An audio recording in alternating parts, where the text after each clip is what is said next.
Buenas noches, esto es Zona Franca, yo soy Daniel Pacheco.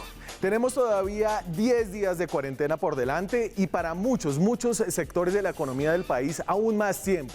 Pero en los barrios las cosas ya se están calentando. Ciudad Bolívar en Bogotá, Suba también en Bogotá, Usme, en los cerros del norte, en Usaquén también hay hambre y trapos rojos en las casas pidiendo ayuda. Hoy la alcaldesa de la ciudad, Claudia López, pidió excusas por las demoras en la entrega de ayudas a estas personas. Las autoridades están haciendo todo lo que pueden, las nacionales y las distritales, pero el reto es enorme.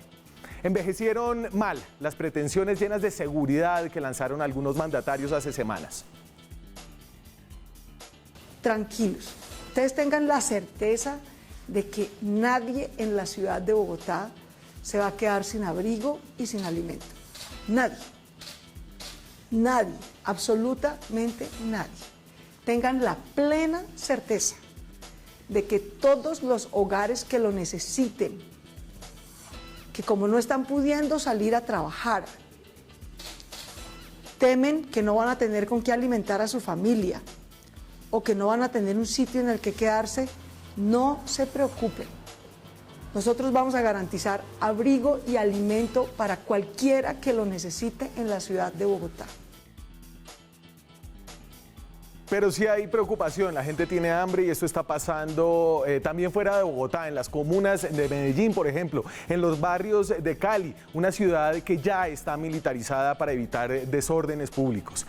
Lo habíamos dicho acá desde el principio, es falso el dilema entre la salud o la economía. En Colombia, si la gente no trabaja, pasa hambre. Si pasa hambre, rompe la cuarentena. Si rompe la cuarentena, se va a propagar el coronavirus. Por eso es inevitable que estemos empezando a hablar de nuevo cómo flexibilizar este encierro. Atrás quedaron las fantasías de una economía cerrada por 3 meses. Es el momento de hacer 2 cosas. La primera es discutir cómo volver a poner a unos sectores de la economía y del empleo, del sector del empleo, a trabajar y hacer todo lo posible porque la gente que no va a poder salir se pueda quedar en su casa a través de ayudas.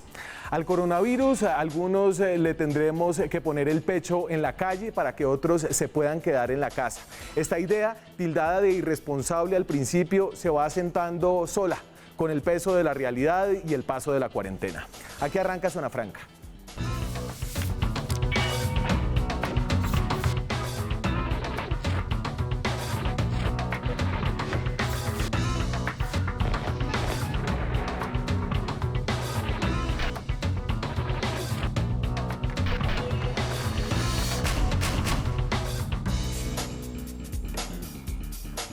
Y esta noche en Zona Franca le empezamos a tomar el pulso a lo que pasa en los barrios de Bogotá, de otras ciudades grandes del país, a la dificultad que hay para mantener la cuarentena. Imágenes como esta se vieron en Ciudad Bolívar, aquí en Bogotá, una de las zonas más deprimidas de la capital.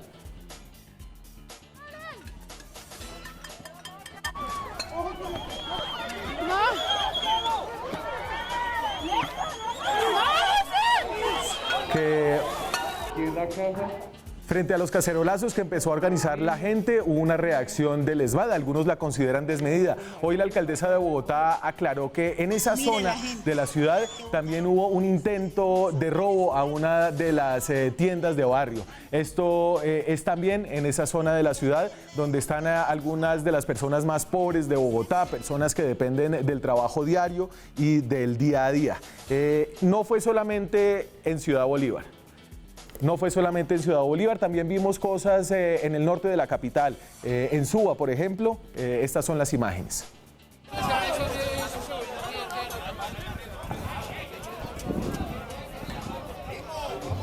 Ahí están en Suba, las personas salieron a protestar, lo hicieron también en otros barrios de la ciudad, en la localidad de Usaquén, en el barrio Horizontes, en los cerros orientales. La gente está pidiendo ayudas, el gobierno ha hecho lo suyo, la alcaldía está retrasada con las ayudas que ha prometido. Por ejemplo, la alcaldía a través del programa Capital Solidario dice que va a repartir 350.000 transferencias sin condición. También se están repartiendo mercados. Hoy habló acerca de eso la alcaldesa de la ciudad, Claudia López. Ahí va. ¿Viene? Ahí va la alcaldesa. En ese sentido, quiero dar una explicación y pedirle excusas a la ciudadanía, porque efectivamente llevamos una semana de atraso en los giros y las entregas de mercados. ¿Por qué? ¿Por qué llevamos una semana de atraso? Porque como el país vio, se armó una dificultad en ingreso solidario del Gobierno Nacional. Bogotá Solidaria en Casa, que hace transferencias, e Ingreso Solidario usan la misma base de datos, la base de datos del CISBEN. Bogotá no ha tenido ningún inconveniente de que aparezca una familia que no estaba en el censo, o que es de la cédula 0000, o que es Policarpa Salabarrieta y un nombre que no existe. No hemos tenido esa dificultad. Desafortunadamente, en el aplicativo del Gobierno Nacional sí hubo esa dificultad y los organismos de control ordenaron parar los giros. Esa es la alcaldesa explicando, pidiendo excusas para explicar que las ayudas no han llegado a algunos barrios de la ciudad. La manera en la que reaccionó la policía aquí en Bogotá obviamente suscitó un debate político agrio. Aquí va lo que le dedicó desde Cuba el senador Gustavo Petro, quien parece ser el líder de la oposición en la ciudad, desde lejos. Entonces dice Petro, responder con gases lacrimógenos sobre las casas de la gente de Ciudad Bolívar a un cacerolazo de protesta es irresponsable, es de tiranos. Claudia, abandone la tiranía. Esa es la reacción de Gustavo Petro. Como les decía, Claudia López explicó que la reacción del ESMAD había sido para evitar un saqueo. Tengo en la línea, vía Skype, a dos políticos que conocen muy bien la capital. Me acompaña, por un lado, Andrés Forero, que es concejal del Centro Democrático, el concejal más votado de ese partido. ¿Qué tal, Andrés? Buenas noches. Daniel, muy buenas noches. Un saludo para usted, un saludo para el representante Asprilla y para todas las personas que nos están viendo en este momento. Y entonces lo meto de una vez, también nos acompaña Inti Asprilla, es representante a la Cámara por el Partido Verde, el partido de la alcaldesa, elegido para representar a la capital. Inti, ¿qué tal? Hola Daniel, ¿cómo te va? Un saludo también para Andrés. Bueno, entonces, antes de empezar un debate, quiero escuchar de ustedes, empecemos por Inti, ¿usted cómo está palpando la cosa? Es decir, faltan 10 días de cuarentena y la cosa se va a alargar mucho más para algunos sectores de la economía. Sí, es una situación demasiado compleja. Es indudable que la situación en este momento es dramática en las zonas más populares de Bogotá o en los hogares más vulnerables. La alcaldesa ha diseñado una estrategia con la cual yo comparto parcialmente. Es la estrategia de la focalización. Esa estrategia tuvo un problema bastante complejo también con las cédulas, las bases de datos del gobierno nacional, y ha pedido excusas a la alcaldesa respecto a lo que ha pasado, y lo que corresponde es que se empiecen a realizar esos giros, pero siempre, digamos, muchas personas que hacen parte tanto el Partido Verde como el Polo Democrático Alternativo han dicho que no están de acuerdo en únicamente utilizar la focalización como medio para las ayudas. Yo creo que la alcaldesa debe utilizar la focalización, pero también mirar la manera de generar una plataforma o un sistema que permita a la gente que no entre en esa focalización pedir ayuda. Andrés, palabras de calibre grueso hubo para los concejales de la ciudad hoy en lo que dijo Claudia López. Insinuó, sin mencionar nombres, que había políticos que estaban queriendo manejar las listas de personas que recibían ayudas. Pues Daniel, la alcaldesa yo creo que nos tiene acostumbrados a esa práctica que ya se ha vuelto usual en ella, es que cada vez que algo le sale mal, se lava las manos y busca un chivo expiatorio. Creo que quedó con la inercia de Semana Santa y así como Poncio Pilato se lava las manos, ella constantemente lo está haciendo. Me parecieron muy graves esas acusaciones, donde ella señalaba que los cacerolazos y los intentos de azonada habían sido promovidos por concejales y ediles de Bogotá.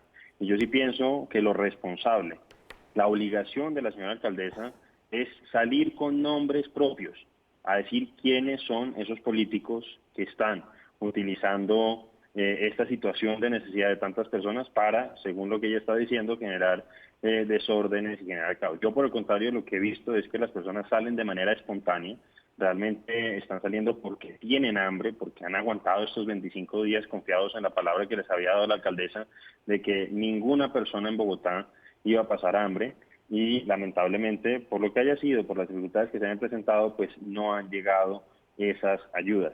Y ella que estaba hablando de politiquería, Daniel, y con esto quizá me adelanto, pues la verdad yo sí quiero poner de presente algo que me parece sumamente indelicado de parte de la alcaldesa, y es que ella sacó un programa que se llama Bogotá Solidaria en Casa, que es un programa donde todos los bogotanos de cualquier color político pueden salir a votar, y ella empezó a mandar unos mensajes de texto a los beneficiarios a título personal. Sí. Eso sí que me parece que es politiquería y me parece lamentable, porque seguramente habrá personas que estaban interesadas en donar y a cuenta de esta utilización política de ese programa, pues posiblemente ya no lo van a hacer.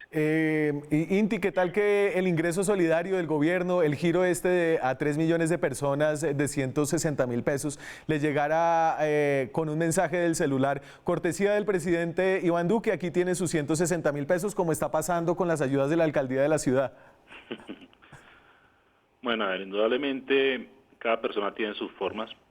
Yo creo que la alcaldesa debió haberlo, lo digo sinceramente, debió haberlo puesto a nombre de la alcaldía.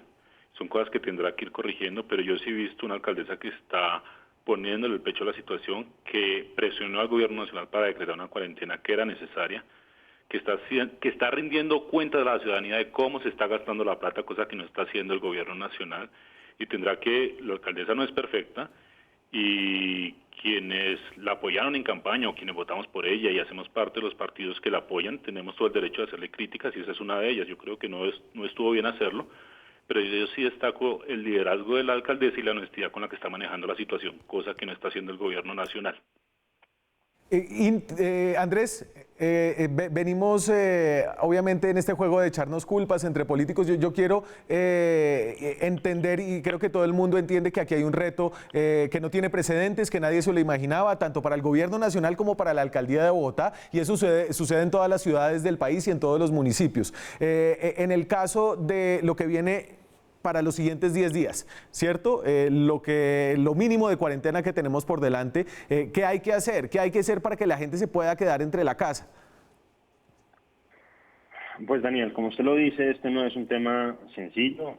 La cuestión es que se generaron, como usted lo planteó al principio, una serie de expectativas que lamentablemente no se han podido cumplir. De hecho, cuando uno revisa, a propósito de lo que decía el representante Asprilla, la página de Bogotá Solidaria y uno revisa la cantidad de transferencias monetarias que se han hecho, se habla de 261.000, sí, de las cuales 2/3 partes, 171.000, han sido entregadas es por el gobierno nacional. Solamente 1/3 parte ha sido entregada por la alcaldía de Bogotá. El compromiso de la alcaldesa fue hacerle llegar unos aportes monetarios a cerca de 500.000 familias. Hoy, sumando ambos aportes, sumando lo que ha hecho el gobierno nacional y lo que ha hecho la alcaldía, no hemos llegado ni siquiera a la mitad. Entonces, pues, algo que se debe buscar es acelerar esos procesos y que esas ayudas finalmente le terminen llegando a la ciudadanía. Pero mire, a propósito de lo que decía el representante, que le parece que ha actuado con transparencia la alcaldesa, pues mire, yo debo reconocer que ha habido cosas positivas. Por ejemplo, desde el Consejo de Bogotá, todos los partidos prácticamente le pedimos a la alcaldesa que ampliara los tiempos del calendario tributario y finalmente lo terminó haciendo. Esos se decían en junio, sí, mayo, en abril, mayo, y terminó ampliándolos para junio. Yo creo que eso fue positivo, aunque pues hay que tener en cuenta que con esta ampliación de la cuarentena posiblemente no sea suficiente. Pero así como le reconozco eso, yo la verdad echaba de menos, Daniel, una actitud un poco más constructiva, una actitud un poco más de trabajar en equipo. Hemos visto, como lo decía antes, que la alcaldesa siempre está buscando chivos expiatorios para las cosas que no salen bien. Me acuerdo lo que pasó, por ejemplo, con el caso de los venezolanos de los pagadiarios en la localidad de Los Mártires, donde lamentablemente vimos un discurso cargado de semillas de xenofobia. Que lamentablemente métase, porque si no Andrés nunca se calla. Andrés no sabe, él tiene on pero no tiene off. Sí, no tiene off. No, mire, lo que yo quiero recalcar primero hay varias cosas que es necesario. Esto es un problema que se resuelve no solamente en Bogotá, sino con el gobierno nacional. El gobierno nacional no se puede lavar las manos. Es decir, nosotros tenemos que tener claridad sobre la manera cómo el gobierno nacional está manejando los recursos. Yo vuelvo a decir, yo vi a la alcaldesa Claudia López esta mañana y esta tarde rendirle cuentas a la ciudadanía peso por peso cómo se está moviendo la plata. Hasta el momento, por el lado del gobierno nacional, no hemos visto la misma claridad. El gobierno nacional nos ha dicho cuánta plata se le giró a los banqueros, por qué se le giró a los banqueros, hay plata que se está necesitando acá, cómo va a mover el presupuesto que ellos tienen. Quien tiene más plata en este momento, no solamente Bogotá, sino el gobierno nacional, y Bogotá como epicentro del coronavirus en Colombia necesita también no solamente echarle toda la culpa a la alcaldesa, que está llevando una situación bastante compleja, sino también que el gobierno nacional demuestre una voluntad de ayudar. Es tan grave la situación, que es lo que está pasando, que, por ejemplo, acá en Bogotá, ¿quién ha asumido la responsabilidad de entregarle kits de bioseguridad al personal médico? Ha sido la alcaldesa Claudia López. Yo vuelvo a reiterarlo. Nosotros destacamos lo que ha hecho la alcaldesa Claudia López. No somos un comité de aplauso irrestricto a ella. Yo, por ejemplo, lo he dicho en Twitter, no estoy para nada de acuerdo con lo que fue el uso del SMAT ayer en Ciudad Bolívar. Claudia López hoy presentó las excusas. Ella le ha apostado a una estrategia que además comparte con el gobierno nacional, que yo creo que es parte de la solución, pero no es la única solución, que es la focalización, y lo que debe hacer hacia futuro, porque este problema es muy grande, es crear un sistema mucho más grande de asistencia social en Bogotá y ojalá en Colombia, donde la gente no solamente focalizada, sino que tiene la posibilidad de inscribirse cuando tiene una necesidad o no puede comer. La gente tiene hambre y ustedes están echando las culpas entre los dos. Usted hablaba y usted hacía una comparación cuando hablamos más temprano, Andrés, acerca de lo que había logrado Medellín a través de las donaciones y de lo poco que había avanzado Bogotá en ese sentido. ¿Cómo podríamos avanzar más?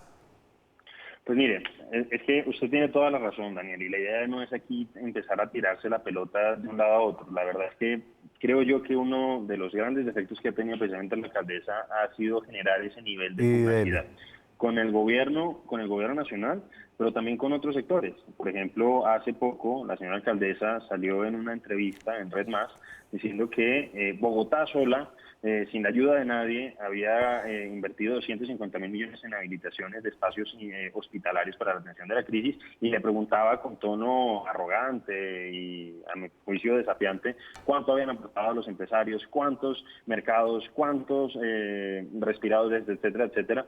Y pues la verdad ella olvida que realmente el grueso de los impuestos, o mejor dicho, esos impuestos los pagamos los ciudadanos y los empresarios. 4.2 billones de pesos al año provienen precisamente del impuesto de industria y comercio, y son los que está destinando hoy la alcaldesa. Y digo eso a propósito de lo que usted preguntaba con Medellín, porque lamentablemente esa falta de espíritu de trabajo en equipo que ha promovido la alcaldesa, pues ha limitado esa posibilidad de, por ejemplo, apelar un poco más a la generosidad de la ciudadanía. En Medellín en un solo día recaudaron cerca de 13.000 millones de pesos.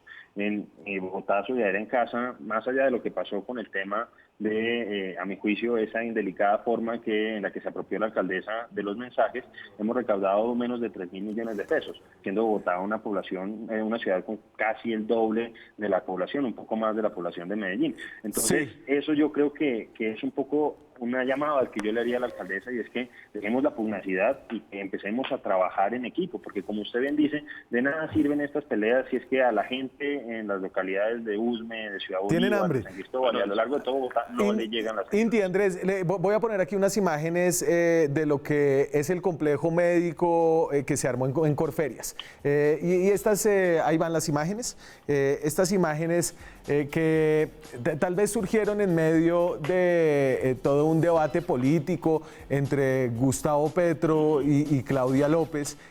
Lo que a mí me parece y el impacto que me generaron es la idea de que Bogotá va a tener a mucha gente enferma de coronavirus. Es decir, estas camas, cientos de ellas, no se hicieron por si acaso, sino porque se sabe que la ciudad va a tener que contener una porción importante de su población contagiada, porque eventualmente vamos a tener que salir, ¿cierto? Y esa es la discusión que vamos a tener que empezar a tener en las próximas semanas.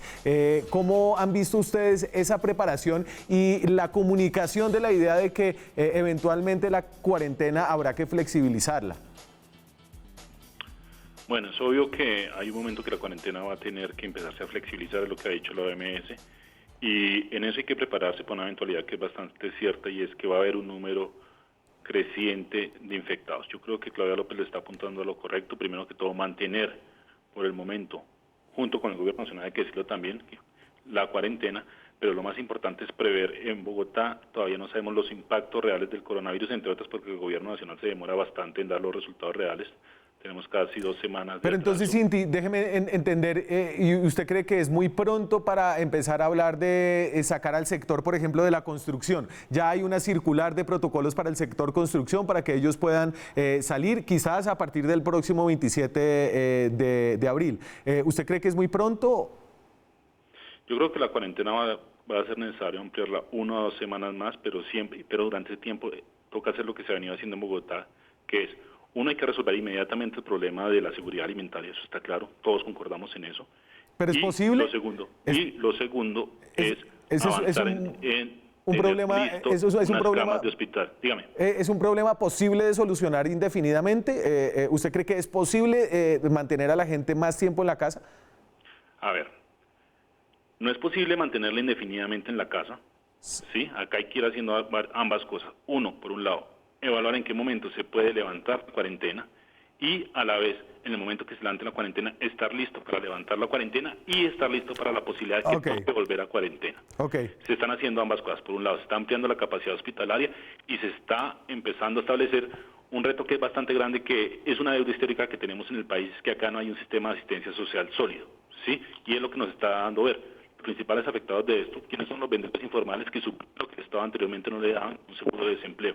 Entonces, el principal objetivo que debe haber del gobierno nacional y de todos los gobiernos locales es articular un sistema de asistencia social que tenga varios mecanismos para llegarle a la gente. Vuelvo a decir, la focalización que comparte tanto Claudia López como el gobierno para mí es una parte de la solución, pero no puede ser la única solución.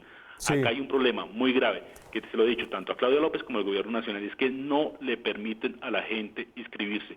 Si usted no aparece en ninguno de los programas de Bogotá Solidaria o alguno de los programas del gobierno, no tiene dónde acudir, y creo que eso tiene que resolverse lo más rápido posible, Andrés, tanto por el lado del gobierno nacional como por el lado de la alcaldía. Andrés. El tema de salud, Daniel, pues mire, justo después de que se inició la cuarentena, nosotros tuvimos un foro pues virtual en el Consejo de Bogotá, donde el señor secretario de Salud pues nos planteó un cronograma. En ese cronograma decía que el día 0 era el 1 de abril y que a partir de ahí nosotros debíamos contar prácticamente 6 semanas para que se habilitaran en Bogotá cerca de 4.000 unidades de cuidados intensivos. Teniendo en cuenta que hoy en Bogotá existen cerca de 1.000 antes de la pandemia y más o menos 300 estaban en disposición o estaban libres para poder atender a esta población. De un momento a otro, la verdad es que no vi cuáles fueron las razones, no hubo un ejercicio de comunicación a propósito de eso, bajaron de esas 4.000 a 2.000. Entonces, a propósito del tema que usted planteaba de Corferias, en Corferias van a estar camas, pero no para atender pacientes de coronavirus, van a ser personas que requieren atención hospitalaria de baja complejidad y eso se busca para tratar de evitar contagios, si cuando lleguen personas a los distintos hospitales de la ciudad que sí tengan coronavirus y que sí requieran esos espacios, y porque además las salas adicionales de cuidados intensivos se tienen que poner en lugares donde ya existan para facilitar un poco pues todos los procedimientos y aprovechar la gente que sabe manejarlas. Entonces, ese es uno de los grandes retos que nosotros tenemos. Usted decía al principio, Daniel, algo que creo que lo estamos empezando a entender de una manera muy complicada y muy dura, es que cuando se habla de que, usted decía que no hay un dilema absoluto entre salud y economía, van de la mano. Y la economía no es solamente el tema de los banqueros, los grandes empresarios, no, la economía también es la peluquería, el restaurante de barrio, etcétera, etcétera, y lo estamos empezando a evidenciar. Entonces, por eso me pareció tan complicado ese anuncio que en su momento hizo la alcaldesa de 3 meses de apagar por completo la economía, salvo los sectores prioritarios. Por eso también me pareció preocupante cuando la señora secretaria de Desarrollo... ¿Cómo? Y dele. Pues claro, lo que dijo la alcaldesa en su momento es que no puede abrir hasta que no se avance completamente con la disponibilidad de una red hospitalaria que permita atender el eventual pico del aumento de casos de coronavirus, que es una cosa indudable. En el momento que se empieza a flexibilizar la cuarentena, va a haber una probabilidad alta de que empiecen a haber muchos más contagios del coronavirus. Todo el mundo lo ha dicho, o lo dice. O sea, vivir en una cuarentena prolongada, de todas maneras, no es viable. Sí, hay que tener un momento en el cual va a salir, pero de todas maneras no puede levantarse la cuarentena por una presión de tipo económico, eso es lo que está diciendo Claudia López. Señores, han habido acá presiones de tipo político, de tipo empresarial, para abrir la cuarentena mucho más rápido. En su momento, el presidente Duque estuvo hablando de un aislamiento inteligente cuando llevábamos apenas 3 semanas y todavía no sabemos las cifras reales. Y hoy me voy, ya se me acabó el tiempo. Señores, muchas gracias a ustedes por acompañarme esta noche. No es en los sectores económicos, creo que ahorita lo que estamos viendo es que la cuarentena se va a acabar porque hay hambre. Hay hambre en los barrios bogotanos, en los barrios de Medellín, y es un hambre que nuestros políticos que están encerrados en sus casas en cuarentena, viendo mucho Twitter, parece que todavía no han entendido de qué magnitud es. Nosotros vamos a la pausa, ya volvemos.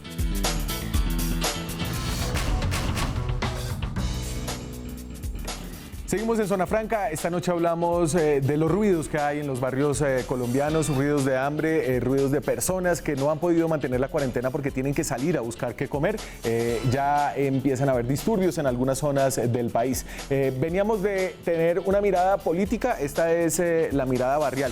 Tengo en la línea a Óscar González. Óscar es un líder comunal del barrio Horizontes, aquí en la ciudad de Bogotá, en los cerros del norte. Óscar, buenas noches. Buenas noches, Manuel, ¿cómo ha estado? Bien, nosotros habíamos hablado hace unos días, ¿cierto? Sí, señora, ya ha manifestado la problemática que existe en el barrio y en la zona aquí 1 de Usaquén. Y entonces la problemática era que la gente de ese barrio, sobre todo constructores informales, personas, obreros, no estaban en programas del gobierno, no estaban en programas de la alcaldía, no habían recibido ninguna ayuda. ¿Algo de eso ha cambiado desde que hablamos hace más de 2 semanas? No, Daniel, no ha cambiado absolutamente nada, inclusive en el día de ayer, 15 de abril, se hizo una convocatoria, nos reunimos 780 personas aquí en la carrera cuarta, en el barrio Horizontes y barrio del Codito, pues tomando unos listados con acompañamiento de la Secretaría de Seguridad. Inclusive estuvo Secretaría de Seguridad, como le manifiesto. Sí, estuvo Secretaría de Seguridad y estuvo, sí. Óscar, venga, cuénteme cómo está el barrio, descríbame cómo está la gente. El barrio en este momento está en muy mala condición porque ya no hay sustento. Nosotros aquí, como le cuento, en este barrio no tenemos ayuda de ni Familia en Acción, ni ningún tipo de ayuda. Si seguimos en la misma situación, ya prácticamente ha pasado un tiempo ya suficiente, ya la gente está desesperada, no haya qué hacer. ¿Pero aguantan los 10 días que quedan de la cuarentena? No, señor, no ha llegado ningún tipo de ayuda ni nada. Inclusive ya hicimos unos listados, los cuales estamos por mandarlos a la alcaldía local para que nos den alguna solución, porque realmente es que no han llegado ningún tipo de ayudas. Pero ¿y cómo está haciendo la gente que no tiene el mercado? O sea, ¿se están ayudando entre ustedes? Sí, se ayuda una familia con la otra, se están ayudando, pero es que esto ya está, mejor dicho, saliendo de casillas porque no hay cómo comer. La gente de la construcción, hay muchas familias que son independientes, como yo le comentaba anteriormente, que no tienen ninguna ayuda de parte del Estado. Venga, entonces, Óscar, y si a partir del próximo 27, digamos, el gobierno dice vamos a liberar el sector de construcción, pero solamente el sector de construcción formal, las empresas que tengan sus obras debidamente organizadas con los protocolos de seguridad, pero todas las construcciones informales, digamos, van a seguir cerradas. ¿Eso tendría algún efecto en el barrio o no? Sí, lo que pasa es que, como yo le cuento, aquí las personas somos trabajadores que, por ejemplo, hacemos contratos para hacer unos arreglos, para diferentes locativas. Sí. La gran mayoría no estamos vinculados a una empresa como tal, o una empresa que esté formalizada, una empresa grandísima, no. La mayoría de personas aquí hacen arreglos, locativas de las casas, un voz a voz.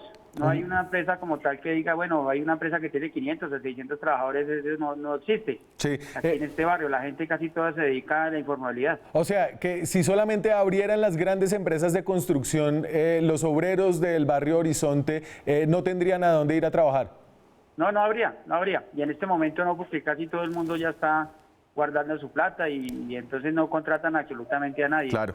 Ese Óscar González está en el barrio Horizonte, segundo llamado. Óscar, muchas gracias por volver a conectarse con nosotros. Seguiremos pendientes de lo que está pasando por allá. Bueno, que muchas gracias, que ojalá el alcalde local y la señora alcaldesa volteé los ojos, como yo les comento, hacia nuestra localidad, aquí en el barrio de arriba, de los barrios de las Lomas, de la zona 1 de Usaquén. Muy agradecido. A usted, señor. Y es que el tema de cómo empezar a reabrir la economía va a ser muy complicado. A propósito de eso, y se han hablado mucho de las ayudas que necesitan las grandes empresas, pero también de las pequeñas y medianas empresas, que son las que aportan la mayoría del empleo en Colombia. A propósito de eso, una encuesta de la Cámara de Comercio revela esta difícil situación. Por ejemplo, el 55% de las pequeñas y medianas empresas considera que se puede sostener con su nómina actual entre 1 y 4 semanas. Solamente el 17% podría hacerlo hasta 2 meses.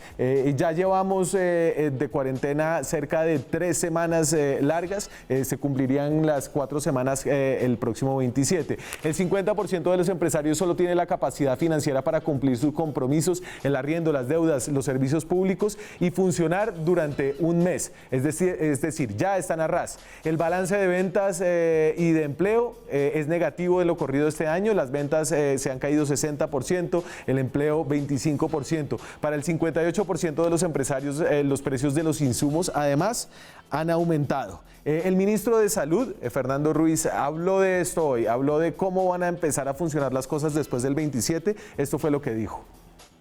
Como ministerio, no es la terminación de la cuarentena el 27 de abril.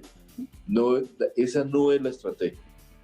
La estrategia va a ser mantener el aislamiento preventivo obligatorio para los grupos específicos y mantener el cuarentenamiento preventivo obligatorio de toda la población. Para hablar de esto, para hablar sobre todo de los sectores que van a ser beneficiados y no, me acompaña vía Skype desde aquí, desde Bogotá, Rosemary Quintero. Rosemary es la presidenta del gremio de las pequeñas y medianas empresas, ACOPI. Rosemary, ¿qué tal? Buenas noches. Buenas noches, ¿cómo está? Bueno, usted ha estado en las reuniones en Palacio, en el tema de la discusión con los ministros. ¿Cómo anticipa usted que va a ser afectado su sector después del 27 con las reaperturas parciales? Pues antes de esa fecha, después del 27, hay un antes del 27 y hoy lo que tú mencionaste hace un rato, ya el problema de flujo de caja para las nóminas es complejo. El acceso al crédito no es fácil a pesar de las garantías. Esperemos ahora que se aumentaron las garantías, se comienza a mover apropiadamente y coherente a esta crisis. Después del 27, pues en estos momentos se está haciendo un trabajo previo con los protocolos sanitarios de los diferentes sectores. Ya sabemos, porque el mismo presidente nos los dijo en una reunión del Consejo Gremial Nacional, que no todos los sectores se van a activar en primera fase. Se llegaría a un 40%, en una fase intermedia estaría el sector manufacturero. Sí. Y que no está activo pues en esta primera, porque se sabe que alimento es uno de ellos. Y al final sería todo lo que es la parte social, turismo, y comercio. Diversión, el comercio en general, en grandes masas. Okay. En ese orden de ideas, pues la situación, no hay como dije hace un rato en una reunión, no hay un calendario con fechas. Hay que ir esperando cómo evoluciona la situación del virus. Rosemary, acompáñeme en el próximo segmento. Quiero seguir hablando de lo que está pasando con los pequeños empresarios, con la gente que pone la mayoría de los empleos de este país. Nosotros seguimos después de comerciales.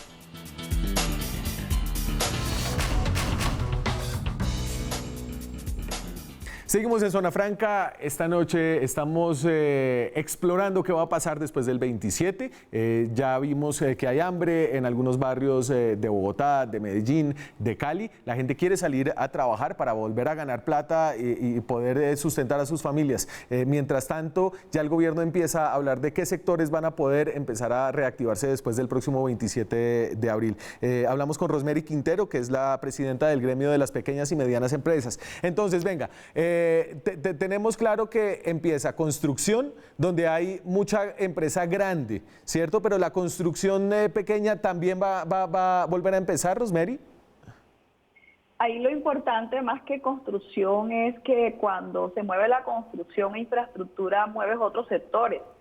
Metalmecánico es muy importante, servicios de ingeniería es muy importante, La micro y pequeña que participa en la cadena también es bastante significativa. Entonces yo creo que es una buena decisión mover infraestructura a construcción porque jalona en promedio creo que unas 30 y pico actividades adicionales. ¿Y comercio?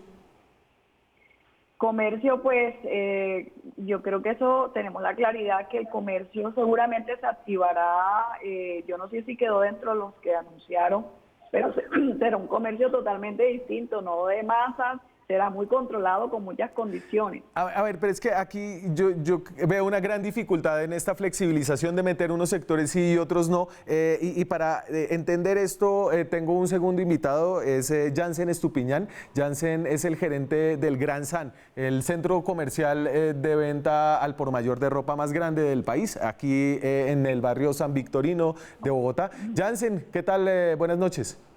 ¿Cómo va, Daniel? Entonces, ahí usted estaba escuchando y venga, a mí hay una vaina que me cuadra, que no me cuadra. Por ejemplo, yo entiendo que el sector manufacturero de textiles no tiene ningún sentido que ustedes trabajen y hagan prendas si no pueden venderlas también, si no está abierto el comercio. ¿Usted cómo está viendo esta discusión sobre cómo reiniciar la economía? Mire, muy importante empezar a jalonar la economía desde todos los nichos, desde todos los niveles que el gobierno está pensando activar. Si fuera por riesgo mayor, no debería estar operando Transmilenio, no debería estar operando otro tipo de situaciones donde hay aglomeraciones superiores de personas. Lo hemos visto a través de todos los medios de comunicación. Estamos de acuerdo con abrir, con tener venta al público con restricciones, con medidas de bioseguridad, con medidas de seguridad, cumpliendo con toda la normatividad, para empezar de una u otra forma a mover la economía, Daniel.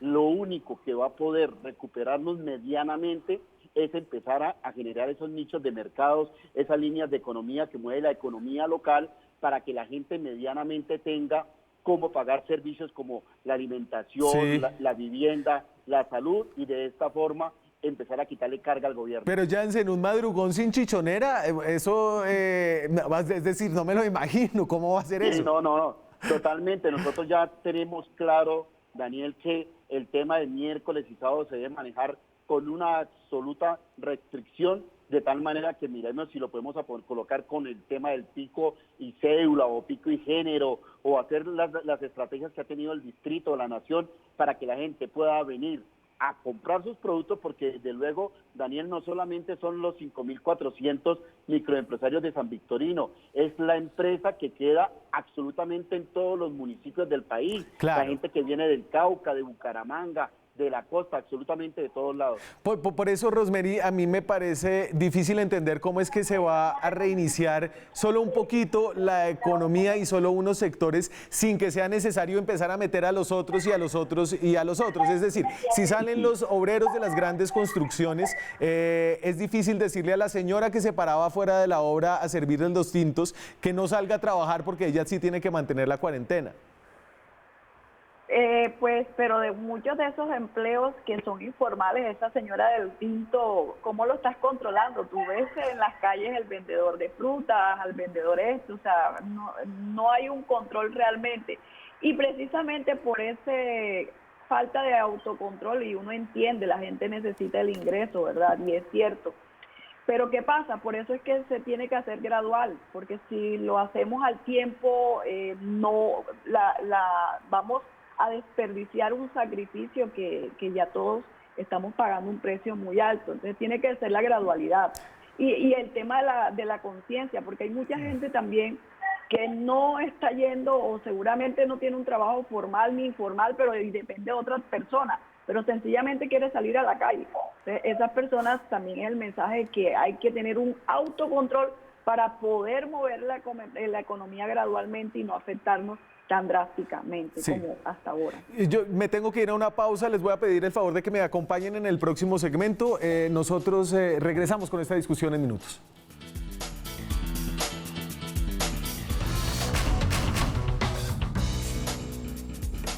Seguimos en Zona Franca, tenemos en la línea a 12 invitados. Estamos hablando de cómo nos empezamos a imaginar ese final de la cuarentena, final parcial, final para algunos sectores que empiezan a salir. La cuarentena y las medidas de restricción de contacto físico, los bares, pucha, Duque no quiere abrir los bares, eso me preocupa. Yo ya me fui como 3 veces a tomar una cerveza a la esquina, pero a la esquina de mi sala. Jansen, ¿cómo está el sector? ¿Cómo está la gente en ese sector que tiene una alta informalidad?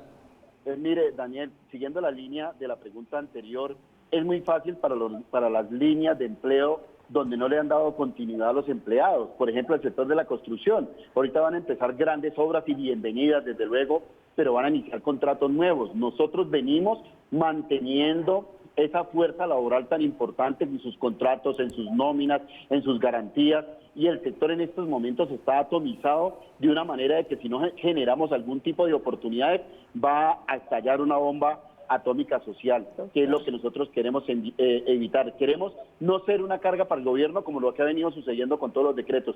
No somos una carga, no nos tienen en cuenta, pero también necesitamos producir, generar, y el sector tiene es un gran porcentaje de informalidad, pero supremamente alto.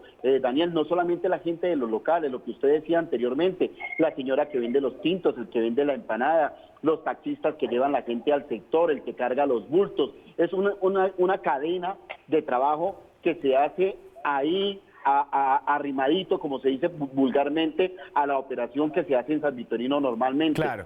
Queremos hacerlo, queremos trabajar y queremos contribuir. Daniel, hemos sido muy, pero muy juiciosos con la cuarentena. Nosotros hemos mantenido todas las necesidades cubiertas de nuestros empleados para que no salgan a la calle, para que no sean foco de contaminación.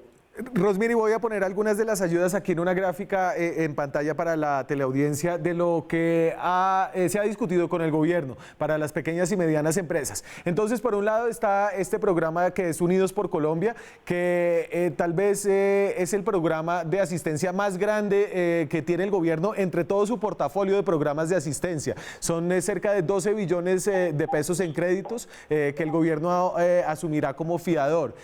Hay unas líneas de créditos de impulsa, están los esquemas de financiación de nóminas para que las MIPYMES puedan emitir títulos de deuda con garantías del Estado para financiar el pago de su nómina, y está la suspensión de los aportes a pensión por 3 meses. ¿Esto cuándo se va a materializar y dónde están los cuellos de botella más preocupantes? Pues el principal cuello de botella es que esas garantías se tiene que mover precisamente a través del sector financiero. Y ustedes pueden encontrar el inventario de solicitudes de crédito, pero los desembolsos reales, ¿dónde están? Y lo otro es la perfilación del que solicita el crédito. Pero venga, Jansen estaba moviendo la cabeza también porque, y yo lo he oído de muchos empresarios, los bancos no están andando, Rosmeri, ¿o no? No están andando, realmente hay una lentitud. Esperemos que con este incremento hasta el 90% de la garantía, que hay algo muy importante también, y es que del costo de esa garantía, el gobierno va a asumir el 75% de ese costo. O sea, el producto, el instrumento no es malo, lo malo es el canal. Necesitamos una agilidad de los bancos y también apostarle una cuota de sacrificio, porque si bien es cierto, dentro de la estructura de ellos tienen la responsabilidad del 90% del recurso de plata de terceros, también es cierto que ellos han tenido unos grandes márgenes de utilidad, que en estos momentos hay que arriesgar algo para poder sacar el país adelante. Claro, y Jansen, Rosmeri decía con mucha razón, mire, para volver a abrir hay que tener cuidado porque no podemos echar a la basura lo que ya logramos, ¿no? Que es empezar a bajar la curva y suprimir de alguna manera el avance de la epidemia. Pero al mismo tiempo, si usted quiebra las empresas, una empresa quebrada es una empresa que no puede volver a reactivarse inmediatamente después. Ayúdeme a desmenuzar lo que significa la quiebra y la pérdida de la capacidad empresarial si se mantiene por mucho tiempo la cuarentena. Mire, pero, por ejemplo, mantener por mucho la cuarentena y no dar ayudas más expeditas al sector empresarial, ¿sí?, es no tener tejido empresarial para la etapa de reactivación. Entonces ahí viene un círculo. Yo no doy ayudas distintas, un ejemplo que han hecho otros países, subsidio a las nóminas, porque yo no tengo la capacidad fiscal. Pero resulta que el país está haciendo unos créditos. Entonces, ¿por qué si estamos haciendo créditos con la banca multilateral no se mira la opción de ayudar fiscalmente a subsidiar las nóminas? Porque es que en la medida que tú conserves ese empleo, también estás protegiendo el tejido empresarial y vamos a participar activamente en esa etapa posterior para equilibrar nuevamente la economía. Claro, sí, Jansen, cuando una empresa quiebra es muy difícil volverla a armar otra vez. Hay bastantes dificultades, Daniel, pero quiero aportar algo sobre la pregunta anterior. Mire, hay una brecha muy grande, Daniel, entre el querer y el hacer. El presidente de la República, en sus alocuciones televisivas todos los días de 6 a 7 de la noche, siempre expresa lo que nosotros queremos oír, pero al momento del hacer es cuando no se materializa la situación. A nosotros no nos están ayudando en nada, no nos están regalando, no nos están subsidiando, no nos están dando absolutamente nada. Nosotros queremos que nos ayuden, pero a facilitar las cosas, que es diferente, porque si el banco nos va a prestar plata, nosotros se la tenemos que pagar al banco. Así de sencillo. Esto es como el juego de la pirinola, lo que decía Rosemary ahorita, todos ponen.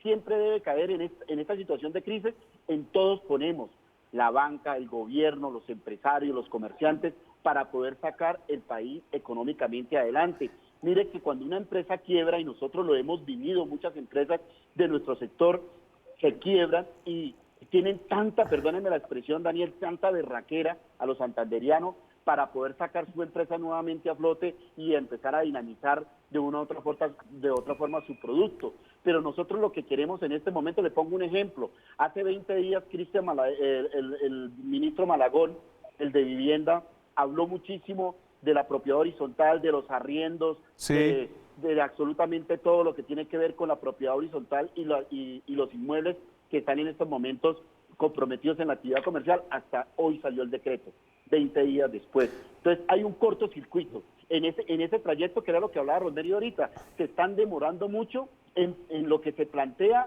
llevarlo a la realidad, para que los empresarios, los comerciantes y los pequeños, esas personas independientes, puedan tomar acciones sobre qué va a hacer de aquí en adelante. Y ya para redondear y para terminar, les agradezco mucho su participación esta noche, Rosemary. ¿Qué decisiones importantes están esperando ustedes próximamente? ¿Cuáles son las señales que tenemos que tener pendientes? Aquí cierro esta entrevista y voy a mirar una gran preocupación que tengo, la capacidad extraordinaria que tiene el presidente para emitir decretos precisamente por la emergencia. Ya termina mañana y no ha sido posible realmente que entiendan que el segmento MIPYME necesita un aporte social a la nómina para seguir con el compromiso de empleo y tejido empresarial. Pero Rosemary, se discutió, se dijo que eso valía 16 billones de pesos, ¿cierto? Más o menos, para que pudieran mantener los empleos con las nóminas subsidiadas por el Estado. Y no se ha materializado entonces. En absoluto, no hemos tenido ni una sola reunión que los ministros nos escuchen directamente la propuesta, la entiendan, la asimilen y nos digan no se puede esto, pero se podría aquello. No hemos tenido esa oportunidad. Perfecto, muchas gracias por acompañar. Jansen, entonces, ¿usted va a perdonar arriendos en el Gran San? Ya por ahora todo lo que son más de 380 millones de pesos que se estaban generando ingresos por arriendos de algunos inmuebles que son de resorte de la administración, el mes de abril no se causaron. Estamos hablando con los copropietarios de las áreas privadas para que generen este beneficio a sus arrendatarios también. Pero ya para cerrar, como usted dijo, Daniel, ¿qué es importante en nuestro sector? Sí. Que el gobierno le ponga el ojo al acaparamiento. Están acaparando materia prima. Ahorita, ¿qué está funcionando? Los elementos quirúrgicos no disponibles en Colombia. Entonces, 4 o 5 empresas están cogiendo la tela, el caucho, el alambre que llevan los tapabocas y lo están acaparando para triplicarles el precio. Si queremos dinamizar la economía y que el precio de la usura no la pague el consumidor final, hay que ponerle control a eso. Muchas gracias, Jansen Estupiñán, Rosemary Quintero. Gracias por acompañarme esta noche. A mí se me acabó el programa. Estamos pendientes. Aquí hay muchos dos frentes, los frentes de la gente en la calle, los informales, los frentes de los pequeños y los grandes empresarios. Seguiremos aquí con el cubrimiento de esta pandemia con ustedes. Mañana, con más periodismo, más debate, más opinión. Chao.